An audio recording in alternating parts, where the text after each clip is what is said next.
Hola, muy buenas tardes ya. Nos presentamos, nosotros somos Gonzalo Martínez Navaja, investigador predoctoral en Genio. Y yo soy Jorge Cerón Hernández, también investigador predoctoral en Genio. Trabajamos en el mismo grupo y somos parte del comité organizador de este congreso que se está desarrollando de manera tan fantástica de forma online, con los tiempos que corren. Y bueno, Gonzalo y yo vamos a presentar la segunda tanda de charlas de los investigadores predoctorales, que al final es básicamente el colectivo por el que se organiza este congreso, ¿no? Para que tengamos la oportunidad de poder divulgar y dar a conocer nuestro trabajo en un congreso de relevancia nacional como es este. Y bueno, lo primero que vamos a hacer es presentar al primero de los ponentes, que se va a encargar Jorge.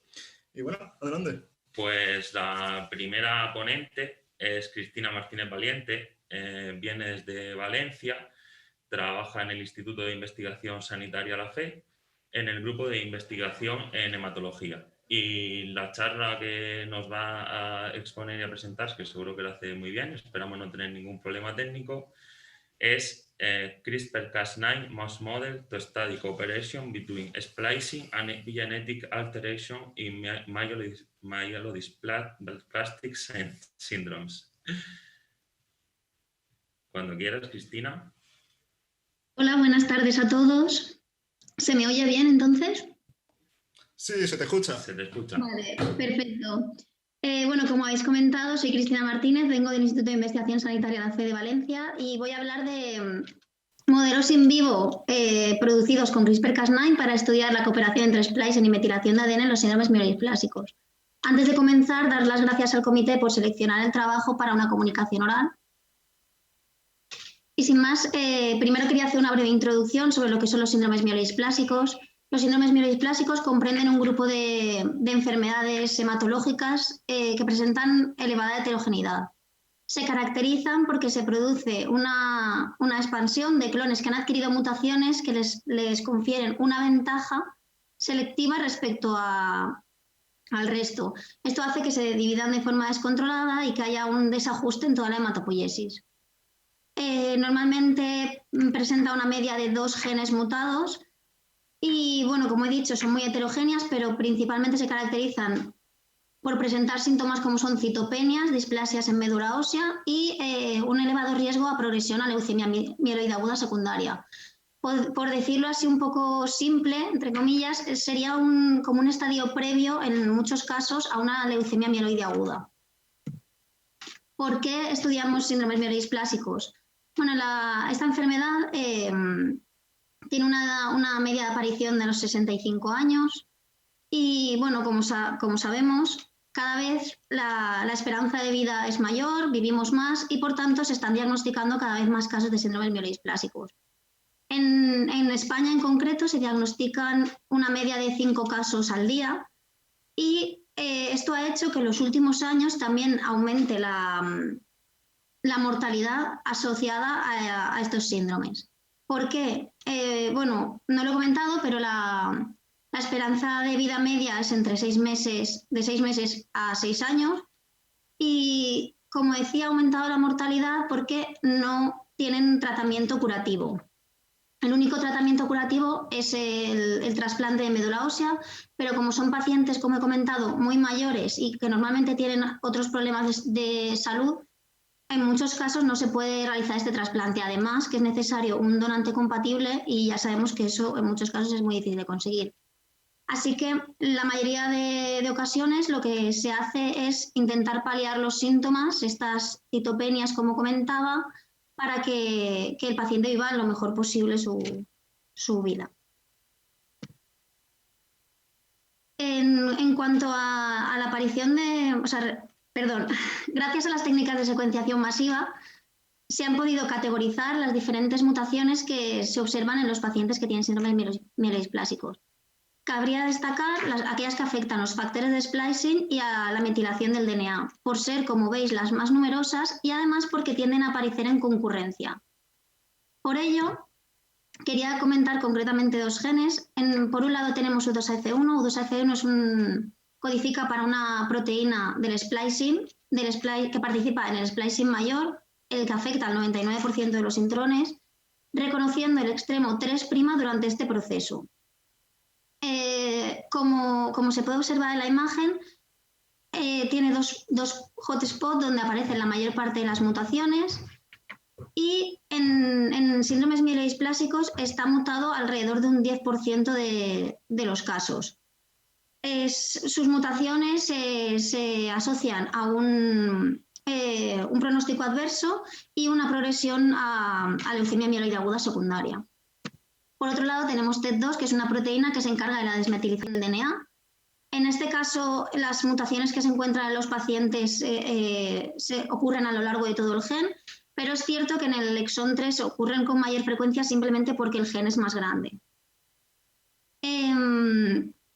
Está mutado entre el 10 y el 20% de los casos de síndromes mielodisplásicos y tiende a aparecer en concurrencia con mutaciones en U2AF1.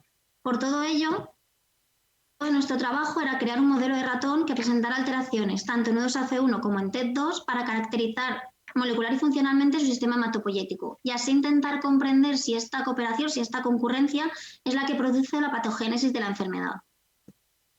Para ello utilizamos el sistema CRISPR-Cas9, que consiste en una enzima, la Cas9, que es dirigida por una secuencia de ARN guía a una secuencia de ADN, donde produce un corte de doble cadena que posteriormente la célula intentará reparar produciendo inserciones y elecciones aleatorias. Todos estos componentes se microinyectan dentro de un embrión de ratón que al transferirlo a la madre y tener la descendencia, a partir de esta se seleccionará la mutación deseada y con ella se hará la línea de ratón que queramos. Cabe destacar que esto se hizo para obtener la línea de ratón mutante en U2AF1, la línea de ratón mutante en TET2, pero la doble mutante se hizo por cruzamiento convencional. Vale, en nuestro caso, en nuestro modelo doble mutante, U2AF1 presenta una deleción de 5 nucleótidos. Esto hace, en heterocigosis, que se produzca una proteína que está afectada del segundo zinc finger en adelante. Respecto a TET2, los ratones presentan una deleción de 11 nucleótidos y se produce un acortamiento muy grande de la proteína. A la hora de caracterizar el modelo, se llevan a cabo diferentes experimentos, entre los que voy a destacar el hemograma, la citometría de flujo, el trasplante hematopoyético y el RNA-seq. Voy a destacar los resultados principalmente del doble mutante, aunque estos experimentos se realizaron con todas las líneas de ratón. Respecto a la citometría de flujo en médula ósea y sangre periférica, decir que el compartimento LSK se encontró incrementado en los dobles mutantes. Este compartimento comprende el grupo más inmaduro del linaje hematopoyético de ratón. Por otra parte, se observó que los progenitores eritroides se encontraban disminuidos, mientras que los mieloides, que son los pre-YE, se encontraban aumentados. Por último, decir que en sangre periférica lo que vimos fue un incremento tanto de células T como de células mieloides. Sin embargo, a pesar de todas estas variaciones que se pudieron ver en médula ósea y sangre periférica, no se observaron diferencias estadísticamente significativas en el hemograma de los ratones. Por otra parte, también se analizó por citometría de flujo el bazo de los ratones y decir que en los dobles mutantes no se encontró diferencias estadísticamente significativas, sin embargo sí que se encontraban diferencias en la línea de ratón TET2. Esto además, es bastante visual que hay, digamos, un problema en la hematopoiesis, dado que el bazo de estos ratones, tiene un tamaño muchísimo mayor, como podéis ver en la fotografía, que los wild type. Por otra parte, se realizó un trasplante competitivo. Un trasplante competitivo consiste en inocular la misma cantidad de células que se van a testear, en este caso de doble mutante o de mutante en TET2 o U2AF1, y la misma cantidad de esas células, con las células para posteriormente diferenciar de dónde provienen estas células, se utiliza un marcador panhematopoyético, que es el CD45, de forma que unas células tendrán la isoforma .1 y las otras tendrán la isoforma .2. Este marcador se encuentra en todos los, por tanto es muy fácil trabajar con él. Como veis en el diagrama de la derecha, se puede observar arriba un control y abajo un doble mutante, y vemos que en los dobles mutantes las células fueron incapaces de ingerir de la médula ósea del ratón. Es decir, fueron incapaces de repoblarla y por tanto no se pudieron continuar los estudios en estos ratones. Por último, destacar los resultados de la secuenciación de RNA. Decir que se vieron afectadas todas las categorías de splicing alternativo, pero la del salto de exón fue la más numerosa en todas las líneas de ratón. Por otro lado, respecto a las rutas funcionales que se vieron afectadas, decir que había más rutas comunes entre los mutantes en U2AF1 y los dobles mutantes. Esto tiene sentido puesto que a priori los ratones de TET2 directamente el splicing alterado. Sí que es verdad que al tratarse una proteína epigenética, el splicing se ve alterado, pero no directamente de la misma forma que cuando U2AF1, que es un factor de splicing, está alterado. Algunas de las rutas que coincidían fueron el daño celular, el ciclo celular, el DNA o la reparación de la mitosis, la apoptosis. Y respecto a estas rutas que se vieron alteradas, intentamos hacer experimentos funcionales por citometría de flujo para ver si veíamos alteraciones. Analizamos el ciclo celular, la apoptosis y el daño al DNA. En ninguno de los casos se vio que la ruta estuviera alterada respecto a los ratones control. A continuación tenemos que examinar los genes de forma individual, ya que es cierto que, como se trata de alteraciones en el splicing, puede ser que se vean afectadas proteínas intermediarias de la ruta, pero que la ruta final no esté alterada.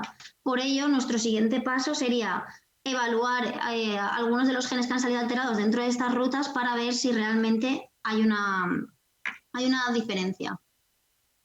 Con todo esto, decir que, a modo de conclusiones, el ratón doble mutante U2AF1 y TET2 muestra ciertas alteraciones hematológicas tanto a nivel de médula ósea como de sangre periférica, pero sin embargo no desarrollan ningún tipo de enfermedad. En nuestro caso, el que nos fijamos es en el síndrome mielodisplásico, y esto puede indicar que requieren periodos de observación más largos, ya que nosotros los estamos evaluando a una edad adulta, que son aproximadamente 14 semanas, pero a lo mejor requieren periodos de 2 años o incluso mayores.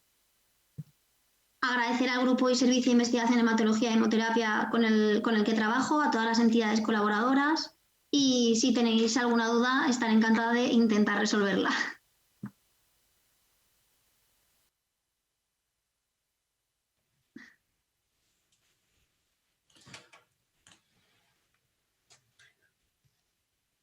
Bueno, ¿ya? Pues muchas gracias, Cristina, muy interesante. La hemos seguido aquí con mucha atención. Y bueno, pues tenemos una pregunta en el chat, que es que si no existe otro fenotipo en los ratones más allá de la hematopoiesis en los mutantes sencillos y dobles. Es decir, si el fenotipo no se ve alterado más allá de lo que es el proceso de hematopoiesis. A ver, en principio las alteraciones en U2AF1 sí que se ha visto que pueden aparecer en otros tipos de cáncer, por ejemplo el adenocarcinoma, pero sin embargo en nuestro grupo nos centramos principalmente en la hematopoiesis. Es cierto que una vez que los sacrificamos para trabajar con los tejidos, sí que hacemos un análisis, digamos, general, o sea, miramos todos los órganos de forma individual y no se ha visto ninguna alteración en ninguno de los órganos. Pero pero sin embargo en el bazo sí que teníais esa... ¿Qué otros órganos, qué analizáis exactamente? Vale, nosotros analizamos principalmente sangre, médula ósea, timo y bazo, o sea, que son los órganos hematopoyéticos. Pero sí que es verdad que a la hora de, lo que digo, a la hora de hacer las disecciones, visualmente examinamos el resto para ver si vemos algo, pero nosotros nos centramos en en esos porque digamos que es lo que estamos buscando y es donde principalmente se ha visto que las alteraciones tienen peso. En el caso del bazo, por ejemplo, sí que es verdad que otros modelos de ratón de TED2 ya habían descrito esta esplenomegalia y es verdad que es muy clara en nuestros mutantes también.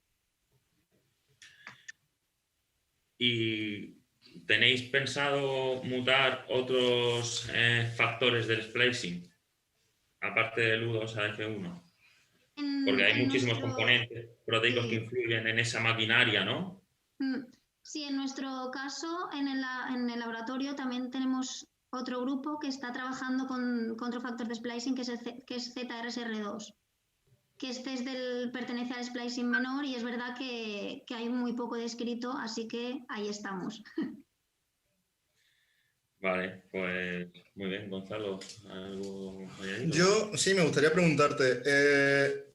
Había un momento que has dicho que los progenitores mieloides se veían aumentados mientras que los eritroides disminuidos. Sin embargo, no se habían visto diferencias significativas en el hemograma. ¿Esto le podéis dar alguna explicación? ¿Tiene sentido para vosotros? O... A ver, hay que, digamos, analizar todos los datos juntos, pero sí que en ocasiones ocurre porque cuando estamos viendo los progenitores es verdad que nos quedamos en un punto, pero como a lo largo de la ruta hay muchos pasos, además la hematopoiesis cada vez se ha visto que es un proceso más complicado y hacen falta más marcadores, que en ocasiones ocurre que un paso está parado o hay algún problema, digamos, se incrementa el siguiente, pero hay un efecto feedback que al final se autorregula. Claro. Vale, pues sí. Por mi parte, bueno, esta pregunta... Sí, ya está vale, formulada. Pues vamos a echar un vistazo a ver si... ¿Alguna otra pregunta? No, en principio ahora mismo no hay ninguna pregunta. Muchísimas gracias, Cristina.